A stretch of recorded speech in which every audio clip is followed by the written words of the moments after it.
शुक्लाम्बरधरं विष्णुं शशिवर्णं चतुर्भुजम् प्रसन्नवदनं ध्यायेत् सर्वविघ्नोपशान्तये।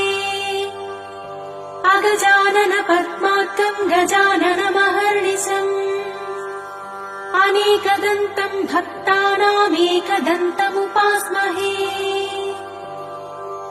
अस्य श्रीमहागणपति सहस्रनामस्तोत्रमाला मन्त्रस्य गणेश ऋषिः महागणपतिर्देवता नानाविधानि छन्दांसि हुमिति बीजम् तुङ्गमिति शक्तिः स्वाहा शक्तिरिति कीलकम्।